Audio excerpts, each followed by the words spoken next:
జిల్లా మద్దికైన మండలం పెరవలి గ్రామంలో గ్రామానికి పడమర వైపు పూర్వము కోట నిర్మించడమైంది. ఆ నిర్మాణం కోటాధిపతి శిలారమ్మ అనే మహిళ పరిపాలన జరిగింది.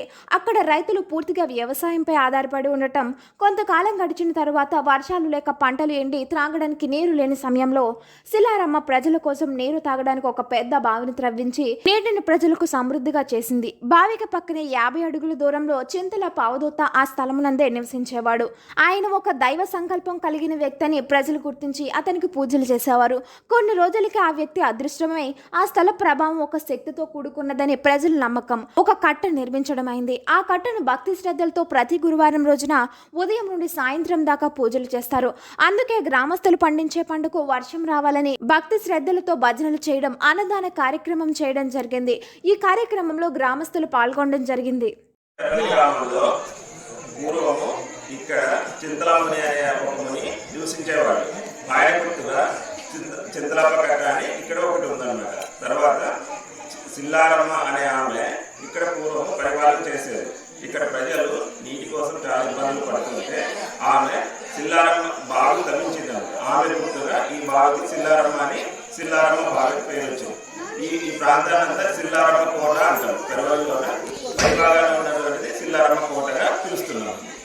ఇక్కడ పూర్వకాలం నుండి శ్రీ రంగనాథ దేవస్థానం మరియు ఈ గ్రామంలో వెలిసినటువంటి ఇక్కడ శిలారమ్మ అనే ఒక భక్తురాలు ఇక్కడ ఈ శిలారమ్మ కోటను పరిపాలన చేస్తూ ఇక్కడ నుండి ప్రజలకు నీటి ఇబ్బంది ఉన్నందువలన ఆ రోజుల్లోనే ఇక్కడ ఒక బావి నిర్మించి ఈ బావి పేరు శిలారమ్మ బావి అని గ్రామంలో కూడా ప్రతి ఒక్కరు అంటుంటారు. కాబట్టి మన పెరవలిలో శ్రీ రంగనాథ స్వామి ఎప్పుడైతే దేవాలయం వెలిసిందో ఆ రోజు నుండి కూడా ఇక్కడ వెలిసిందని మేము ఒక నమ్మకంగా ఉన్నాం. కావున ఇక్కడ ప్రతి సంవత్సరం కూడా ఈనాటి కార్యక్రమం చేస్తున్నారు. ఈ కార్యక్రమాలు దాదాపు ఈ సంవత్సరం 3వ సంవత్సరం ఇది.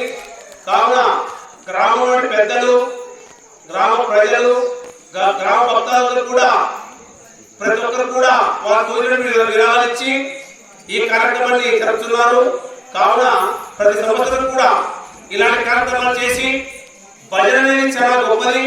హరినామస్మరణ ఎక్కడైతే చేస్తూ ఉంటామో అక్కడ పాడి పంటలు సమృద్ధిగా ఉండి పంటలు పండి అన్ని చోట్ల మంచి వాతావరణం ఉన్నటువంటి ఈ హరినామస్మరణ అనేది చాలా ముఖ్యము.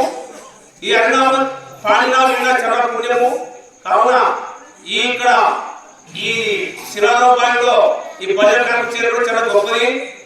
ఇక్కడ వచ్చినటువంటి భక్తాదులు, పెద్దలు, ప్రజలందరూ కూడా ఇలాంటి కార్యక్రమం చేయాలని ఆశిస్తూ ప్రతి సంవత్సరం కూడా ప్రతి ఒక్కరు ఎంకరేజ్ చేసి ఈ కార్యక్రమాలు జయప్రదం చేస్తారని ఆశిస్తూ సెలవు.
Thank you.